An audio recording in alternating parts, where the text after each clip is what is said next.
This is a demonstration of a program called Ableton, which is the company, and Live, which is the software.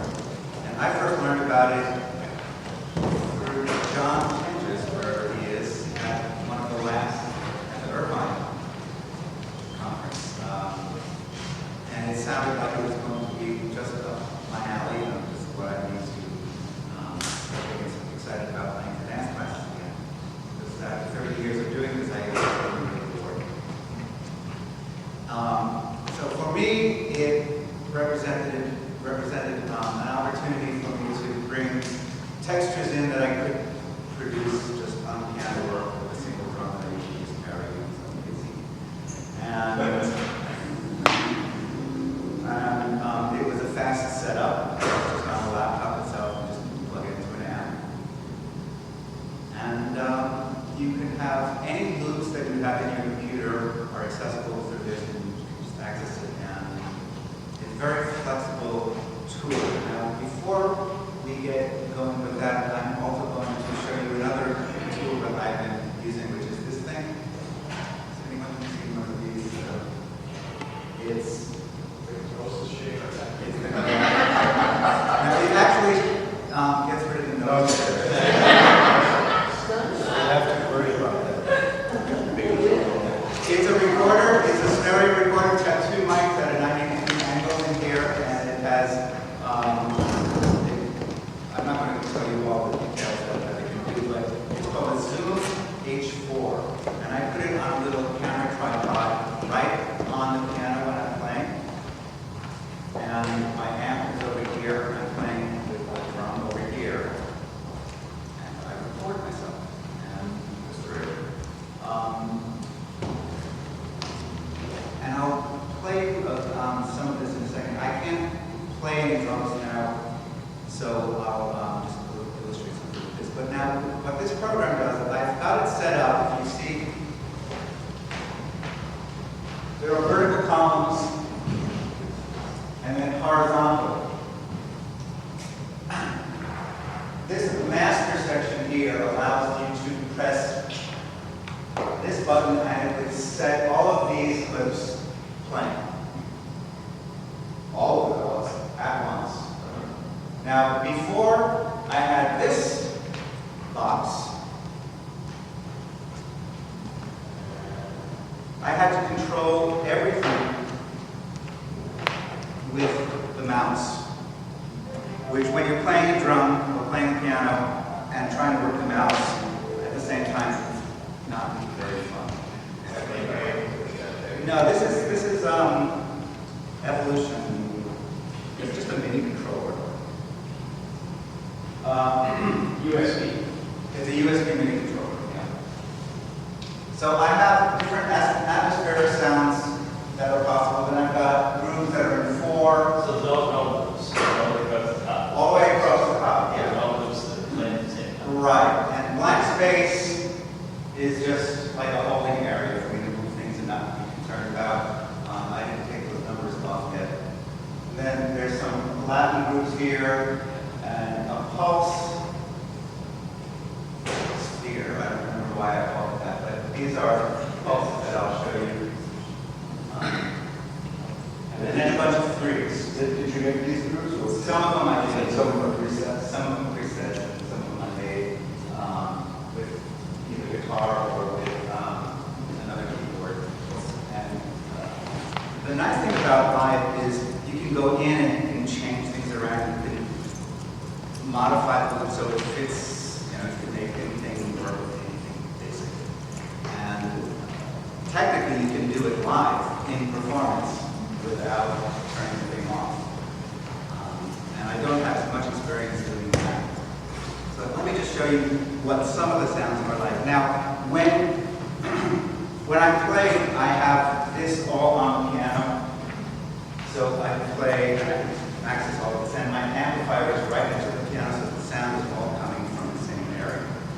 That's essential.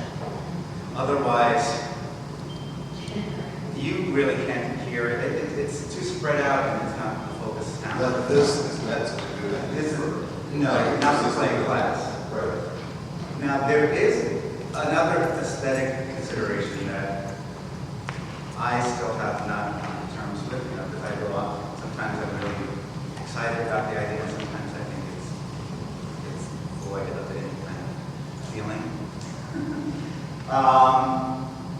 But, anytime that there's any kind of looped sound, it starts to sound like a machine after a while. Now, if I had time, I would redo every single loop that I have on my own. So I would create as long a section of playing as I can that is locked into a groove, and loop that.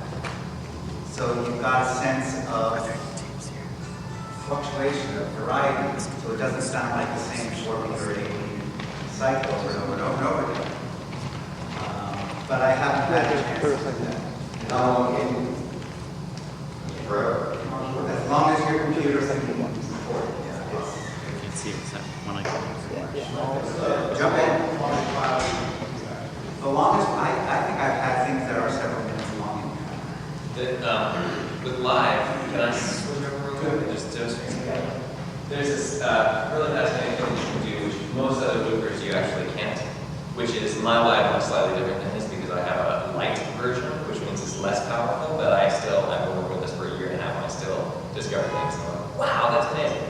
My name's Corbett, by the way. I met some of you guys. So he was saying, yes, the loops. Generally, it ends up sounding like a machine, but the amazing thing about this program is you could have loops that are different lengths. You could have this loop be 7 beats long, and this beat is 8. And then you've got this one over here, this little ambient thing. You've got the top of the track, 5 beats long.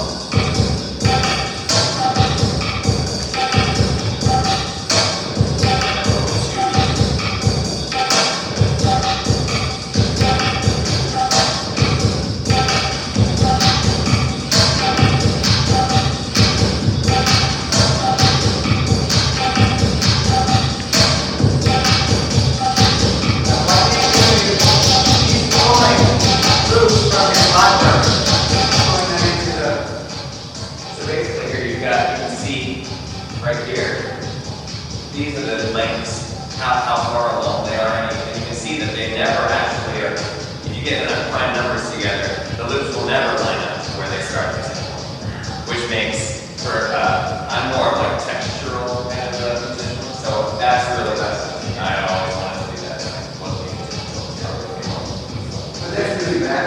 That's really just masking. Yes. That's a very. Well, you do the same thing. It's a very clever way of. Well, that's why you would never play, and Robert has said this, you would never play this by itself. Like, he has uses the piano or drums, and I have a piano and drums, and I also use this other program, Reason, with it at the same time. So it's like, you never want to have just one layer, just like you do. I never even have this playing by itself, ever. Ever. No. It's just a tool to like help it. Not Maybe you're right, yes. So, I mean, what that means is that the compositional format, we use these layer of loops, and then some improvisation over them. Always, yeah. I mean, in fact, I'll tell you one thing where. This is, yeah, I can see I mapped all of the volume levels to this thing over here, this line, and then all of the loops are key scripted into other keyboard. So you can see that I'm starting everything and stopping things based on what I'm doing with the keyboard. You can with the full version. My version only loops. But you can mess around with things like exactly. I don't have many people go at this, but you've got things like you can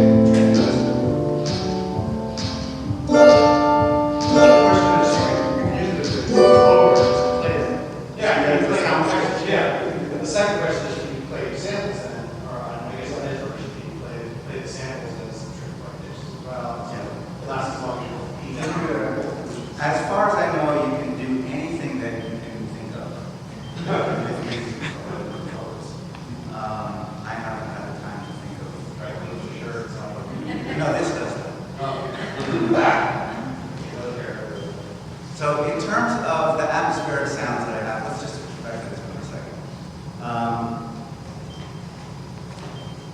This is set up for class, for the only class that I'm playing this semester. So, and every class can be a different setup because the teacher brings out different things. So he starts with about a 20-minute laying on the floor, guided, whatever, warm-up. It's wonderful.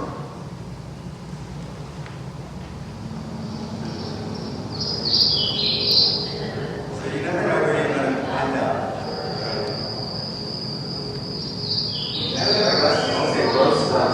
Yeah. So I can bring in each track with this thing when I want.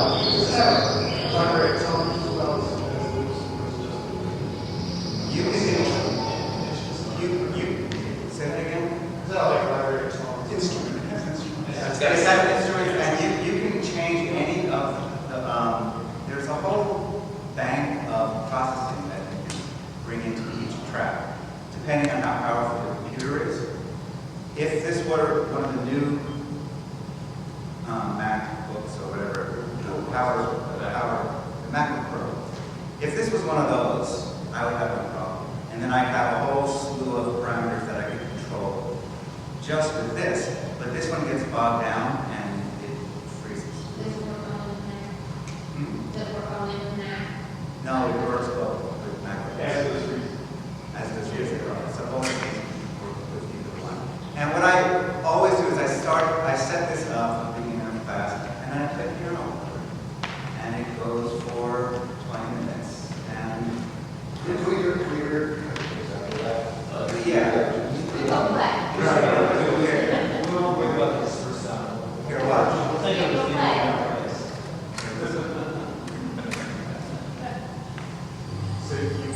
And this is recorded with this. Oh, this is a, you do it, this was But this is kind of amazing. Because you like the quality of the sound. You just go.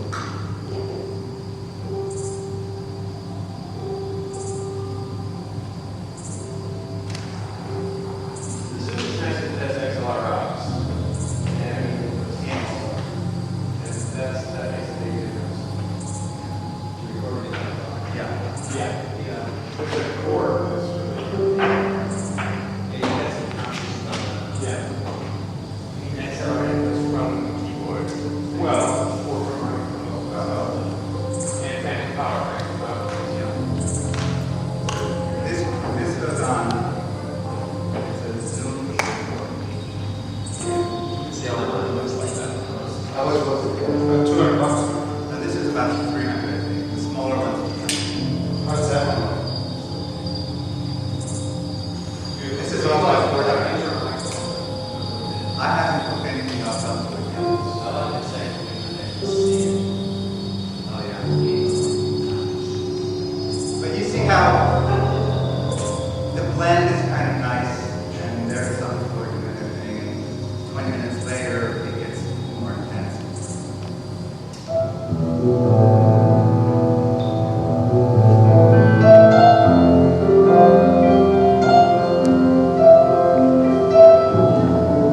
And the sound gets sounds like piano.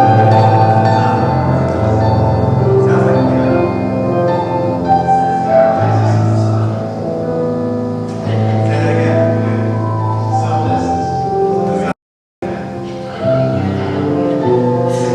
Actually, someone's already asked for that. But then one other thing, and then we're going to switch off and do it differently. But the other day I was playing class, and the teacher started before I could even get anything set up. So I just started playing the drum, and I had the sounds picked out already, and I had them.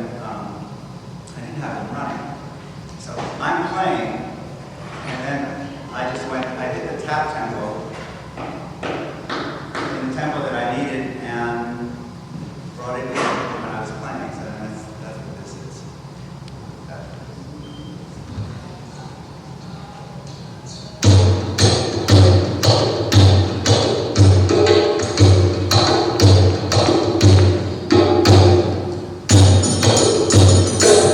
Quite a bit.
tap is in this Ableton program.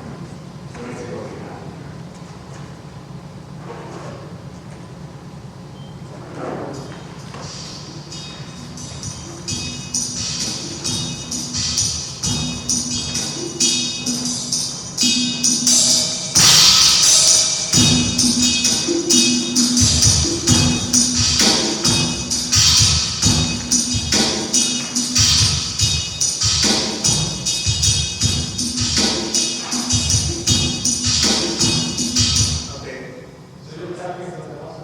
I'm tapping with the F key. Yeah, he mixes it. I assign an F key to this. So for example, This is even the step there. It's not straight, it's just volume. Step everything. Sometimes it's a little slippery to use. It is. It's really very funny. I mean, yeah, you really, it's great. Yeah, you can't practice with the step.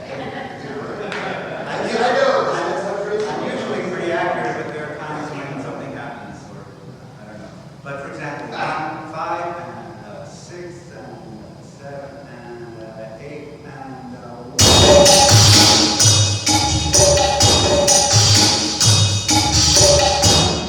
5, 6, 7 and 8.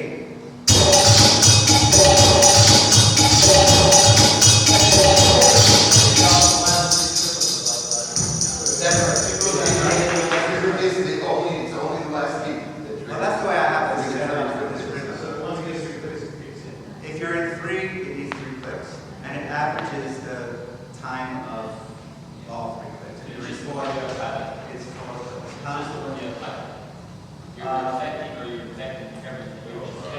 Whatever is playing will be affected. For example,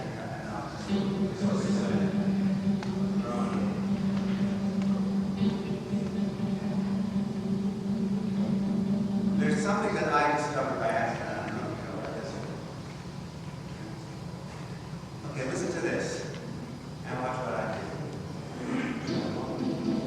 That's too fast.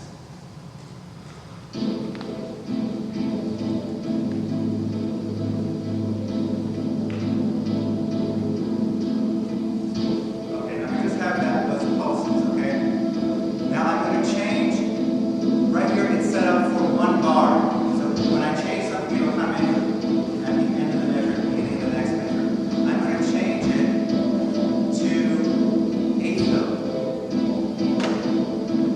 Okay? And then I'm going It's awesome. to offset it. Oh, that's really nice. That's great. Set the next one for ability. You can do whatever. And then if you like this, then you can go to insert, you can go to capture and insert scene. And beneath whatever is highlighted, Oh, so already set it puts that arrangement that you just made. So now we go back to the way we set it before. Go to the first one.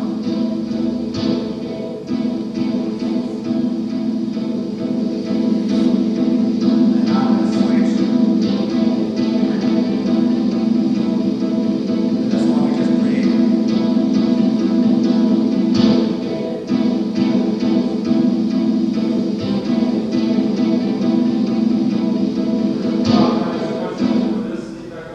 If you have this tempo going on in this line of sounds with the same rhythm, with the same tempo, same effect, you would do sound. The same tempo stays in effect. Through any group and to any other sound. If I go to any of these, it will stay. You can't have 2 different tempos on different tempos on different sounds. You have to achieve it in a different way. But there are ways of doing it. You can have different time signatures, you can different tempos. You can actually make some, I don't know if you can do this or not, but you can make some of them loop. I don't know how to demonstrate this on your screen, but like they analyze the tempo and it squashes everything that you get. Well, it applies whatever tempo to whatever is dragged out of the library and into the field here. And so anything that you press play on, it will combine to that tempo, it will conform to that. But if you don't want it to, then you can tell it, and you want that clip to play exactly as it was. I don't know about this. And this actually explains why I have some problems doing something. Because sometimes I think if I'm in 3/4 and I drag a 4/4 clip in, it will play at a completely weird tempo. Yeah, it goes 4/3.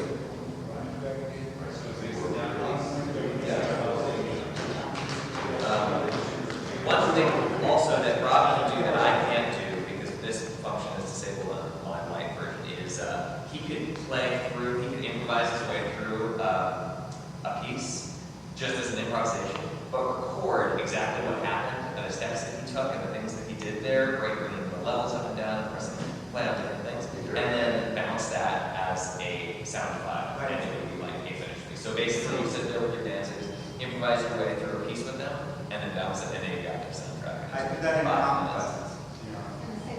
At ADM, I was with David Dorman, I guess 2 years ago, and I went in there and I made music for 4 different pieces, and I recorded it in this area right up here. Okay, right. Where is it? Oh, no, that's not it. There we go. So, here, I'll just do one. So you could go back and tweak if there were mistakes in it, you could go back. And Yeah. seconds. Okay, watch this. So, we just go to record, and we start. But I need to, if you look at the top, you'll see that's where it's recording. So now I'm going to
But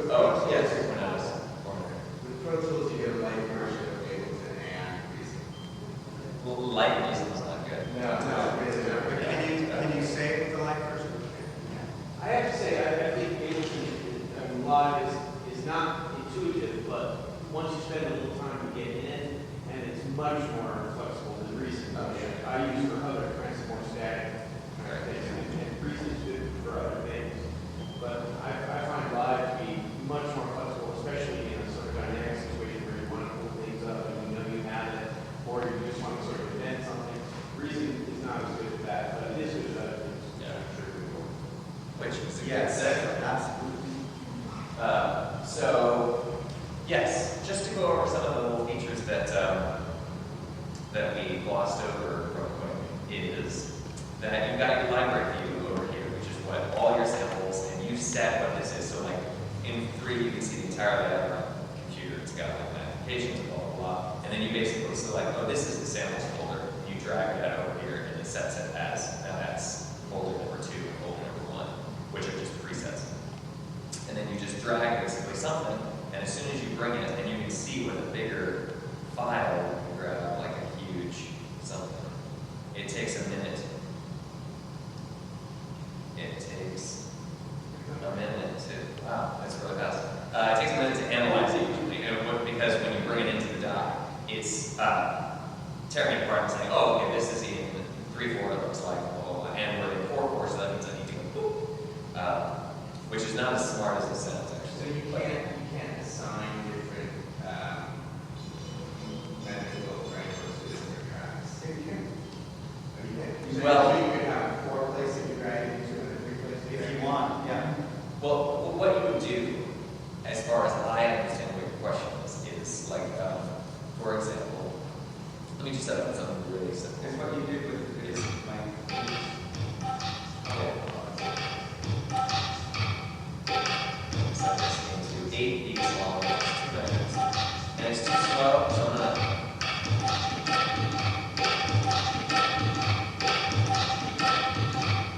Okay. Now I've got something that's in 4. If I wanted to drag something that's in 3, I change my tension to 3. My times right here, 3, 4. And now I can grab something that's in 3, which is like this, and go.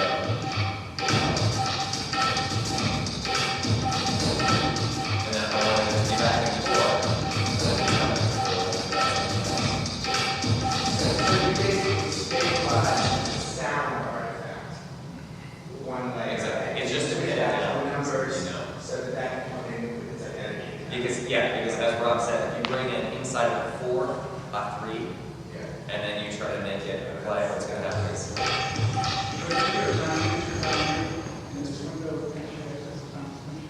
where's that? Down here. You know, since my version is light, some of these features don't actually.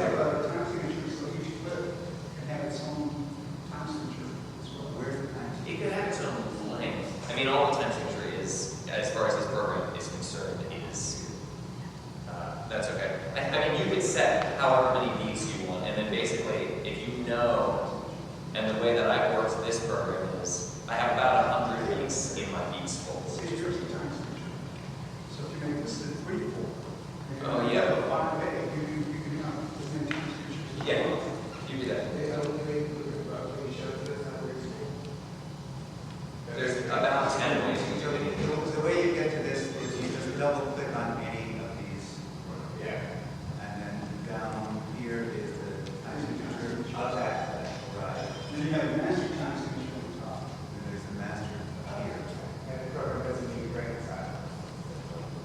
We'll have multiple time signatures, multiple echoes. So it sounds like that too.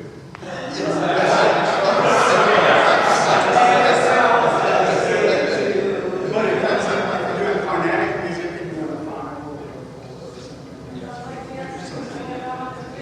But as I said, you know, when I'm playing class and I just want to have some variety, I'll be playing, now I'm getting tired of what I'm playing, 'cause, you know, it always happens. So I just bring in one of these things, and I've got another player, and I bring in one of these, and I've got 2 more, you know, and it just kind of beefs up the sound, And Robert? you can do it to some I extent. try to teach your teachers not to ever do Yeah. that. They have to tell you. Yeah. I bet you some tempo.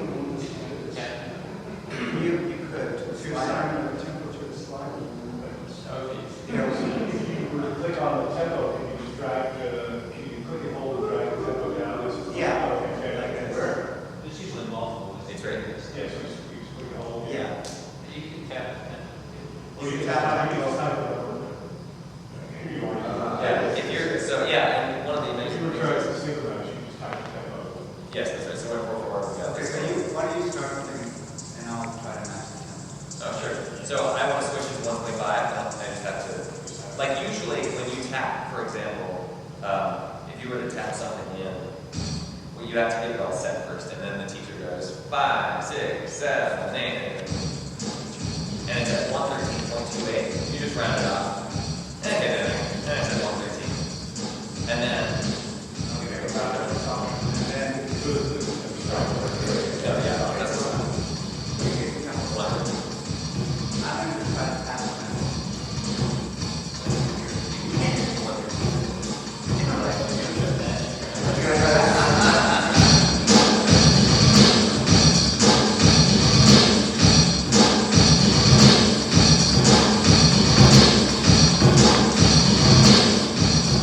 I need something really simple.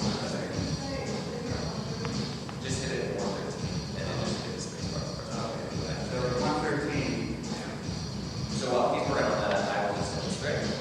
Once I've got this running, which is the meat and potatoes, the combination can go on. I'm playing something with my left hand, and at the same time, I'm over here messing with this screen. And I'm just going to demonstrate this real quick and then explain why this is a really fun setup. I've got my tempo down here at the bottom. You just switched to reason. I'm now, yeah, so sorry, the other half I bring my tempo down to 113, which means, and I've got it in 4/4 at 113 with an 8-bar loop. It's going to loop at 9. So then I hit record, and I can play it anytime I want to. And now it's just going to record, and it'll flip over after the 8th bar. And since it's in the same tempo and time signature as live, it doesn't matter whether I have it slaved to hit beat 1 of measure 1 at the same time as live, because it'll flip over and it'll be exactly the same time. So at this point, I've got this from, what's it record? You're not playing. I'm not playing, but it'll record.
Since I've got my mini notes, this I can bring out.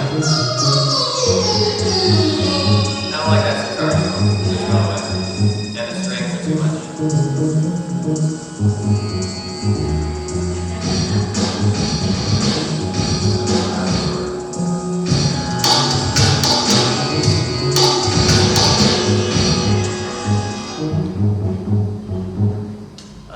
So yeah, it's really fun and easy and it's super simple to build something. And then once I've got this thing set up, and I was like, oh, I really like that combination. It went on for a good 10 minutes. Maybe your teacher likes to spend some time. Then I just save this in my session folder here, which you can see I've got like 100 things. And then I save it by the same name in my live folder. And now I've got something that's married that I can open up as. So it ends up as the reason and the live program. They're definitely separate. But if you get one of these computers, which I suggest that you do if you don't have one already, this is the MacBook Pro. It has a microphone actually built into it. So while I'm doing that, if I like the way that it sounded with the piano, I can just open QuickTime. And you should have a standalone recorder like that because it sounds much better. If you wanted to plug in a standalone microphone to this, you could just start a new audio recording, and while you're playing, you just go boop, boop, and now it's recording what's coming out and happening live and everything. And it's not going to be as good as that when it's recording, but like if you just want something to reference later, But I'm going to just record what's going out to the speakers. you could if you had that program. sort of, Wire type program? yeah, something like Yeah. that. What's your question? But how do you get to the B section? You know, if you want to go from an A section to the chorus. That's why he has the master things set up, which is these buttons over here you can see. And I'm not a big fan of that because I can't keystroke those. And I'm a big fan of speed over You variety. have to go to the laptop. I would have to like actually, yeah, get in here and program two separate things. And I like to create everything brand new, every single exercise. So I'll literally start, at the end of this exercise, I'll go select all and delete, and now I've got a completely blank slate. I'll come over here and cancel out of this and erase all of this stuff.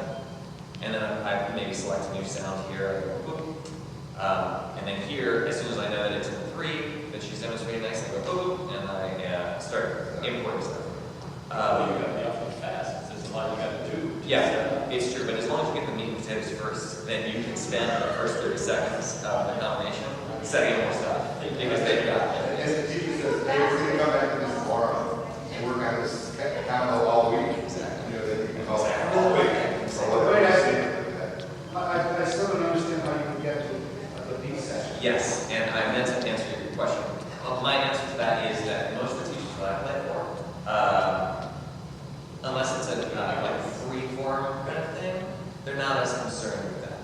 And frankly, I am more interested in creating a new texture for each exercise. That within each exercise, I only create one thing at a time. So for me, there is no big section. So I'm writing a 16 Watch, like this.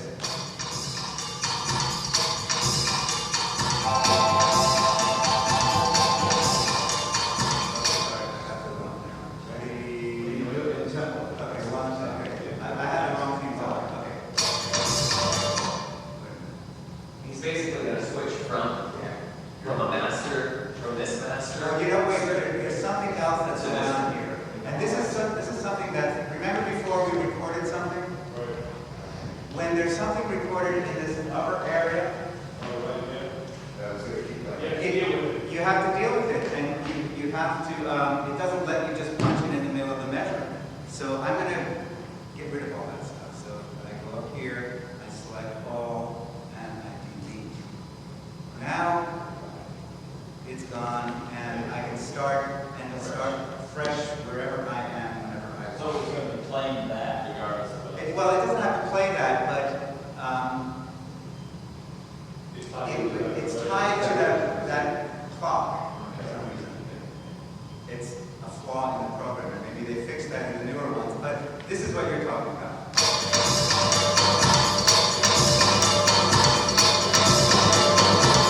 Hold on. This doesn't sound right. I have the wrong ones turned up. So there's a learning curve in getting used to using this thing. I'm not to the point where I know where everything is in relation to that visual and this field. And no one crucifies you during the last week. I do. We have to say 5, 6, 7, 8. Yeah. Okay. You want to don't say 5, 6, 7, 8 yet. Okay. 5, 6, 7, 8.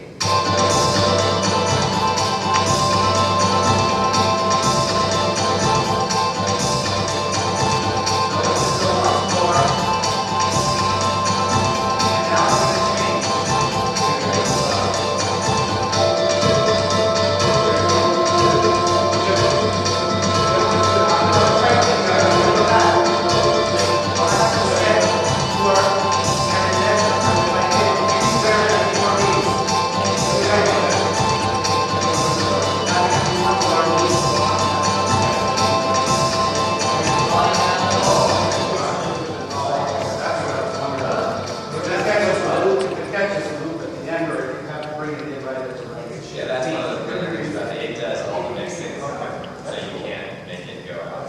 If you're set for anything other than one bar, it gets tricky. If you want it to be on the quarter note bar, so watch. 1, 2, 3, 4, 5, 6. Now I can make 1, 2, 3, 4, 5, 6, 8. 1, 2, 3, 4, 5, 6, 7.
So if you're playing the piano and you start with 0 with just the piano, you want to add layer upon layer of rhythms that you're creating on the piano, how would you do that? Well, you have to have the microphone input. You go into one of the tracks and you set record, so and you just basically record as you would any other recording program. So then you set it to automatically loop, or you have to trigger the pedal, or you have to... When you stop recording, it automatically loops. And does it figure out what the tempo is then? Well, you've been, I would assume when you're doing this, there's something else playing so that you're playing to. So, What You you don't have to have actually, you can set it to none. If you want this, then you can can set it to break. none, no. do you loop, and then There's some really great set your own Track thing. to actually know if you're playing on the track. Well, it's like analyzing. Well, what would that document? It won't what? What would that document? On the computer, unless there's a click track on it, we wouldn't have to. If you want to see really great demonstrations of how that's done on the Ableton website, there are a number of artists or musical artists who demonstrate how they use this to do what you're talking about.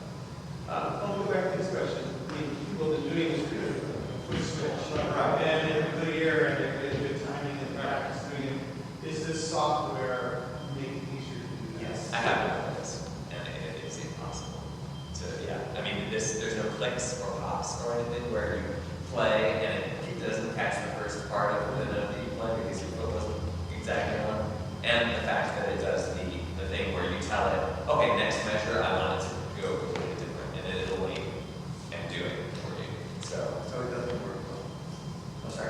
It doesn't work well. The pedal, the sampling pedal, is like a similar, But the point is, if you're playing and you don't have a click track reading at this point, then there's no way you're going to have to put some kind of. No, once it makes a loop, uses the loop as the reference. Right.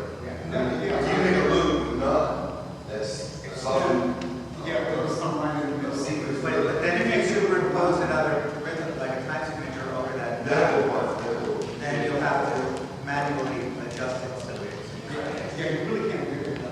you should check on the side because there are, yeah, I mean, this, you should check on, yeah. You should look at the side because neither of us have actually done that, so. Well, they have now these tools that teach you all. Where it analyzes where the piece are. Oh, I think Creates yeah, that's how it is. visual performer does that. Yeah, that's how it is. So it'll never do whatever. It's not endlessly capable. I mean, you do run into some limitations because the programs can't do everything. But there are numerous routes to solve various kinds of problems that you might propose. Sometimes those lead to other kinds of inventions. It's fun to try. And you also get a template from, I don't know whether you all did this, but I often set up templates. I even compose away from class and not even use them sometimes. But you can set up whole templates and, play with those and then add things to them and then gain insight of what worked and what didn't, and you take it away. So it's a very flexible program. So you use this in class and class? I don't use a lot because I love the piano. And I don't want to always be, I like to be attached to the movements in a certain kind of way. And I'll talk about this tomorrow. But I love it as a tool. And I think we don't know yet how we can handle all these things. It is a multitasking task. And that was one of the things that really changed my whole approach to playing because I'm very, when I play, I get what I can do from the dancers, and it's very much tied to the nuances of what's going on. And when I'm doing this, before I had this other box, especially when I had to control everything on the computer, I had so much more of my attention here, so it changed the way I was playing. And I wrote about this, where I felt like I had a complete beginner again. And I was approaching playing class as if I had never done it, because I was concentrating on this, looking at the movement, trying to figure out everything wrong, and for that reason alone, it was very refreshing. By the way, there are a couple hardware versions of this. The Akai NFC series has been doing it for a long time, which has little trigger pads, various kinds. And of course, you can do this with other kinds of things on these things too. But another one that was popular not so long ago was the Flash Drive series, where you can sample and bring in sounds and do recording, but it's a hardware.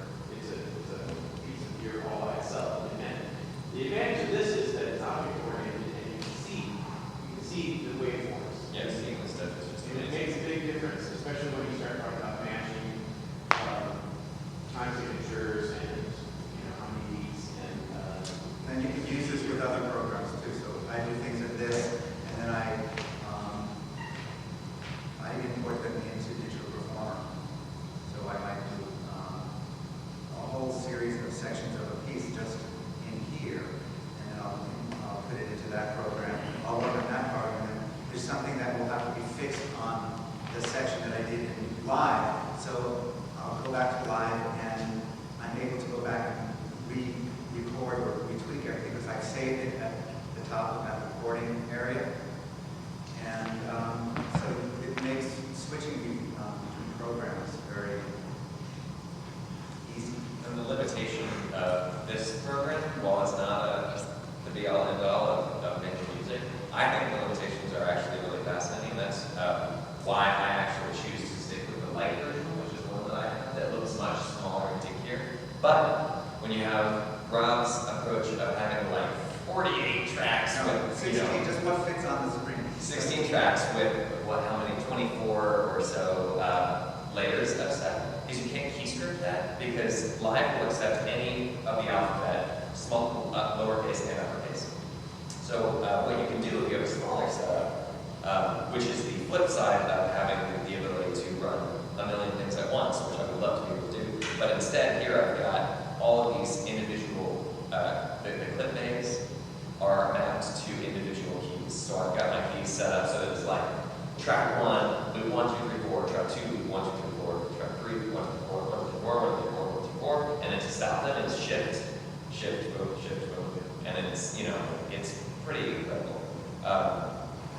And so that's what I particularly like about this team up here. Yeah, sure. And then how do you deal with vibrato? We're talking about right now. You turn it off. You don't have a pitch bend. The trick is you sing the rubato part. Can you imagine the trigger product? Can you imagine the tempo to the joystick? Go up. With a joystick, map it to the. Yeah. Oh, actually, absolutely. one second. Map it to the modulation. Time bend? Yes, you can just Put find it it. in a mod Oh, wheel. yeah, You can't answer my question. He said, can you map the temperature to your joystick? Yeah, you could, but it's really inaccurate. It sounds This thing already has that, It sounds weird. so it would be. There's not a way to go more than 2 measurements, so that why not stand the first one? You could tell that if you really want to. I don't know. I bet you could figure out a way. Yeah, it's endlessly mappable. I mean, this is your MIDI, and I've only got the volumes. Now, basically, you can see here. You map the tempo to your module. I'm sorry. Map the tempo to your. All right. Yeah, come on. Okay, so here's I'm going to press Q, A, and C.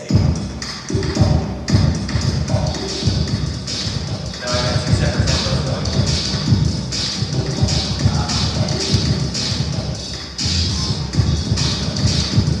And then I hit W, X, X.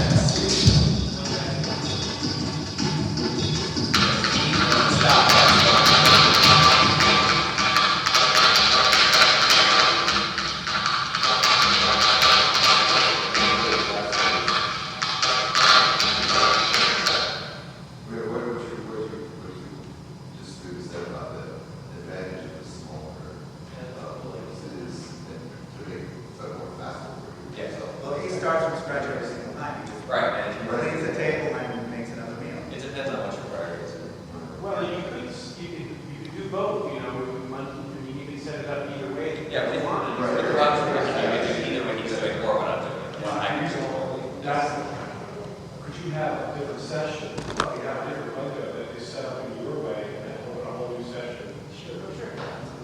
Then once you got those keystrokes, programmed, you should have a different type of session and a different set of keystrokes programmed. You could, but you have to program, like, you only have one default template. So every time when I open a new one of these, and I don't save this, it's mapped exactly because I already saved this in one default template. So you have to reprogram the entire thing and then save it as something, and then you could open that again, and it would have those mappings in there. Oh, so you could, Yes, you can save it as, it will open. we have many different templates. Yes. Like if I want to do Oh, yeah. on this day, I have a different template. Absolutely. That would allow me to Or if you use this with the students who want to learn how to compose scores or I actually am not a music director at Columbia. He's not here, I can listen. So I don't teach the students. And I don't think that I would show them this, because I think that it would be dangerous. I don't like to show students looping stuff, and I'm sure that everybody feels certain. So I show them when I'm talking about minimal music, I do clapping music on here.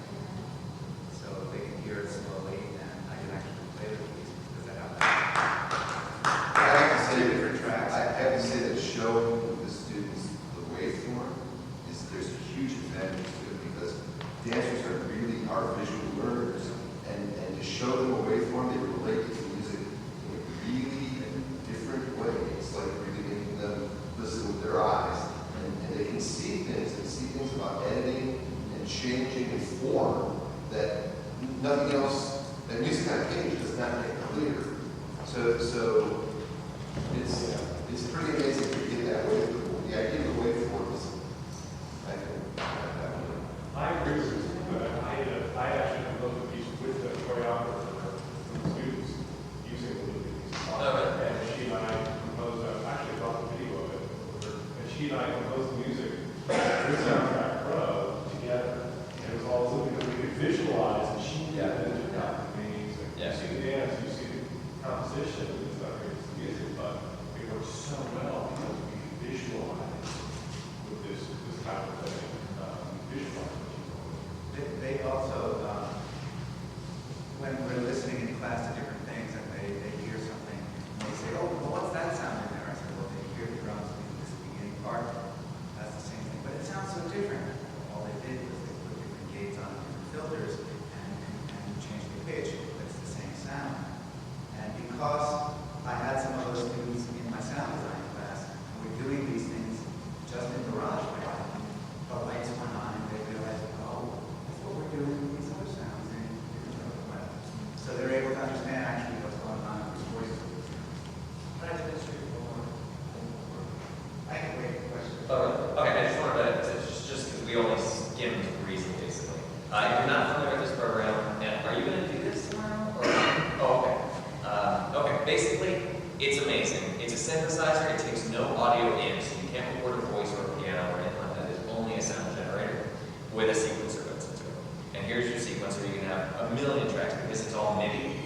It doesn't matter how much information you feed it because it's only going to spit out 2 channels of stereo unless you want some extras, which you can do in this. You can have as many as 64 knots, it looks like. So within this, you've got super powerful softwares for, this is a algorithmic reverb module that I have everything running through, and you can set, exactly how much you want all this stuff, and that's pretty amazing. And then within these, you've got 6 instruments. The Maelstrom is an additive synthesizer. The MXT is a super advanced sample module. You've got a small mixer and a big mixer. Can you sample into that? No. You can, you can, let me see. I gotta pull it up. Oh, here we go. With this, which is a drum module, it's a drum sample activator, you can load any kind of audio sample. So I can load up a speech sample if I wanted to, and then, hit play on. So basically, with this, which is what is interesting in collaboration with the live program, is you can make your own drum beats if you so choose, because this is a sequencer. And I could have 16 steps in it, I could have 17, 18, up to 48.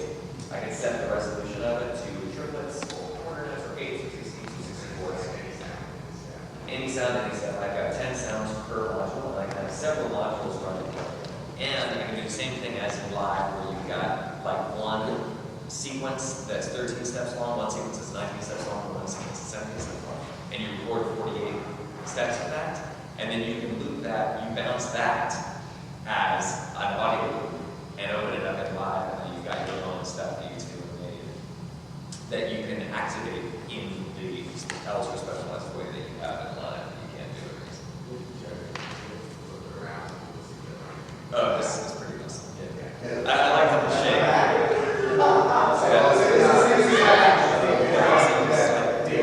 I mean, it's pretty funny that they made it so incredibly nice. I know, I think that's so funny.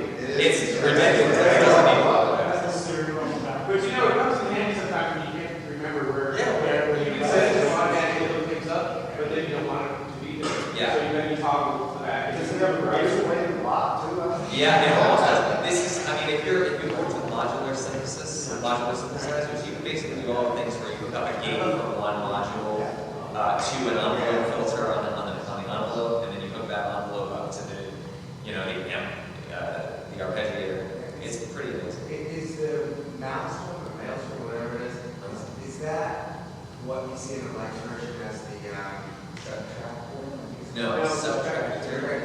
I would say that this program I have found to be very useful as a sort of add-on textural sound management device. It does sequencing great, but the sequencing is not as quick and easy to do. You really can't do it on the fly very well. But it's great if you set up a template of sounds as a sound bank, and then you can play them as you go along. Yeah, which And is the what sounds I are wonderful, and you can, you know, it'll play your old high samples if you want. And the people are generating sounds by a minute. They're just So you can download sounds. Yes. And they're also good. It's a pretty snappy computer to run this thing. Well, that's the other thing I was going to say. That this is another reason to continue to buy the latest CPU. But this can be a CPU hog, depending on what you do. Just get a lot of RAM. And how does that do each other? Is it rewired? No, you could do that if you had a full version of live, which I don't think is.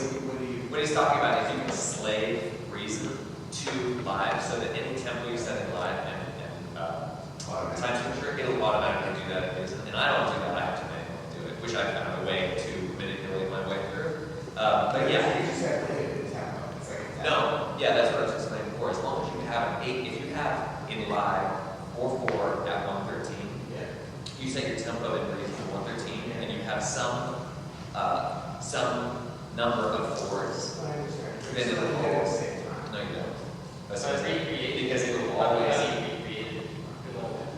it'll always loop. It'll go back to the beginning. So if your beginning within this is right here, it doesn't matter because it'll go through, and then you're here back at the beginning. Right. Well, rewire is quantity is always going to come in on a beat. It's not going to come in halfway.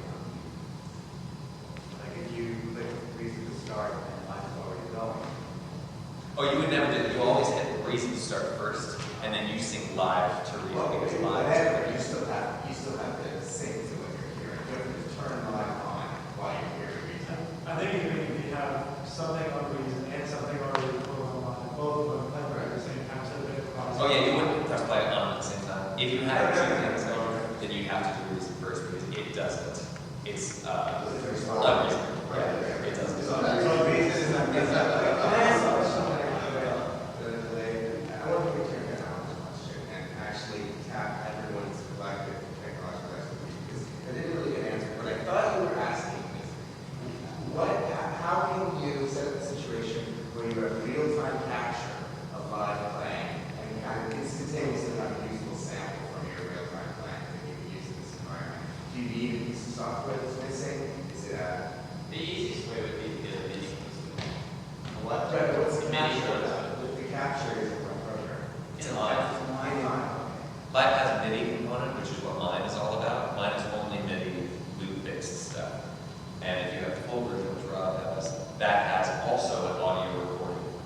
and MIDI activation. So it could, it actually, I use it, Back you to know, what we were talking about. I use it.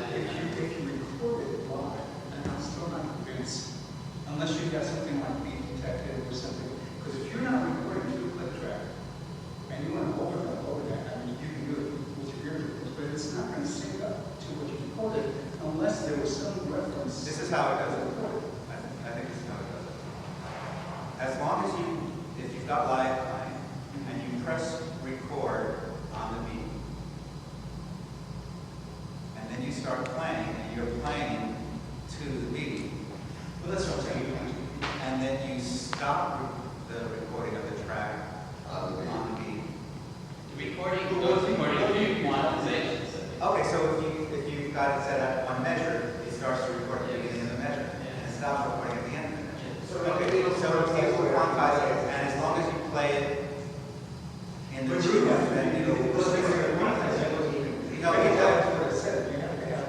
But I think what's beautiful about it is like with any instrument, you have to play to the instrument's weaknesses and strengths. And like this is not perfect, so you can't. If you what you want to do is like start out with an orchestral thing where the string quartet is playing, and then you want the drums to come in over the top of that. No. That's my point. That's what I'm saying. You can't just play, if you're a pianist, or just play 5 measures, you're going to expect Ableton, unless you listen to a click as you're playing. Reminds me of I saw Bernie Hancock playing in the early days of Sid Rivera and all that. I mean, he just had mountains. I mean, there must have been 40 keyboards, stacked up. And, he had his soundtrack out there for hours. And then, he went to go play the first note and it did not. He went right to the camera. Which is not to say, technology does fit. Sometimes there are some things you cannot do. But no, But there's- that's what they call beat detective. Right. And that, what that does is analyze all the transients. So it analyzes the piece and sets up a grid. But I don't think it does it in real time. I don't think it does it right now. But there's separate. After you record, you have to Right. to actually analyze it and set it. Fine. But then you have But a you offer simpler technology, like a loop station, that will make loops that really aren't exactly 8 beats. There's 7 and something beat that you just play that are a little bit off. Sure. And then it loops it forever. And then anything you let play over it will be in that 7 and 5/16ths of a beat. As long as you keep it Or 50/16ths of a beat. No, you If Ableton is able to reconfigure a loop when it's brought into a different tempo context, why wouldn't it be able to quickly analyze something that was captured and reconfigure it? But you can't do it. Try this. I got to talk about live. If it's like a guitar and you can play the guitar, we can have it go into a beat, we can record the guitar going in, and we can see what it does. Yeah, let's do it. Can we do it? Because I'm playing carpet. Jamal, I totally disagree with you actually, because you can set this on station. The other supposed to just go and start doing whatever, and then you stop it and listen. And if you're good, if you're feeling, if you got the feel in your foot. and then play over that. Yeah. And then that automatically starts to Sure. And then That's you, what it's like any of these hardware products. What I'm saying is, if you want to set up a loop, if you play notes now, and you can set up that loop, and start adding things to it.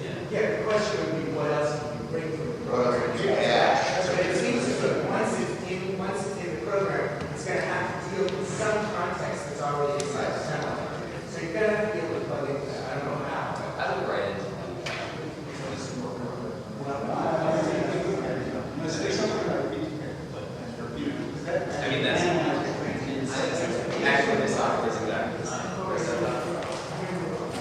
No, but yeah, we do the same thing. It's just weird. I think like you're saying, you want to do. Hey, while this whole thing is going, I think you know, And that yes.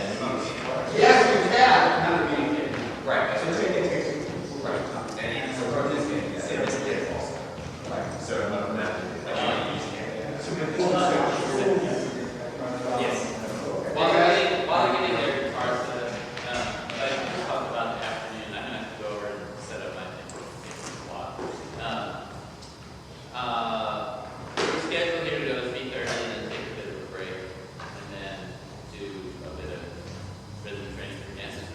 this all excited. I mean, get our blood flowing. We're gonna have people moving around.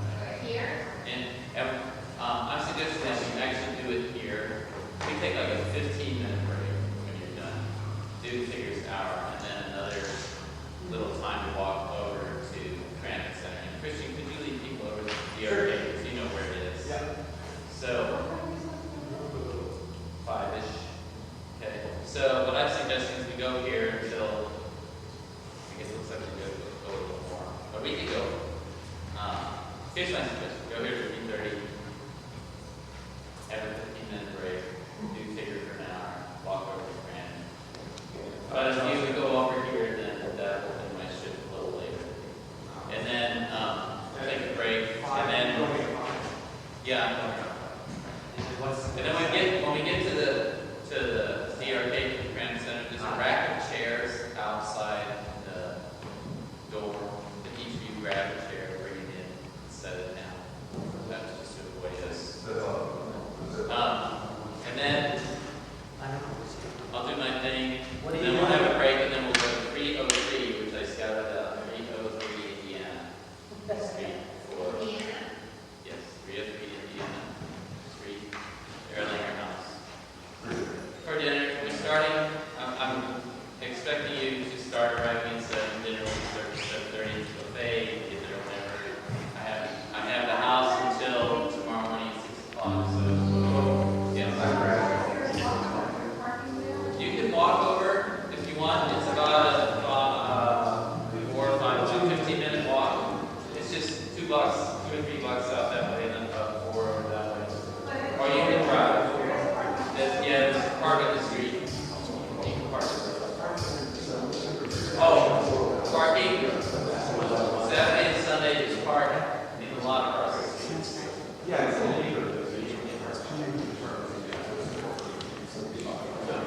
No, Saturday and Sunday, make sure you park in the lot across the street. Don't park on the street. Or there's also a lot back here you can park as well. So don't park on the street, it's all free. Just don't park in the meter.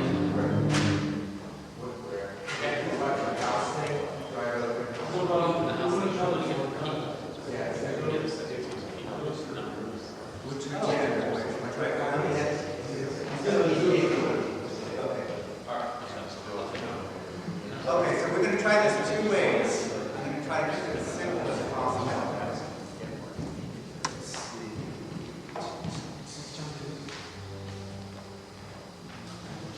What are you doing about it?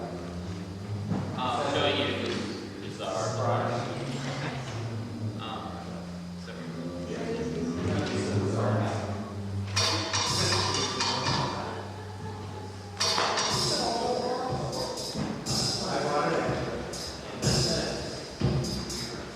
Okay, so we'll just keep a real simple beat.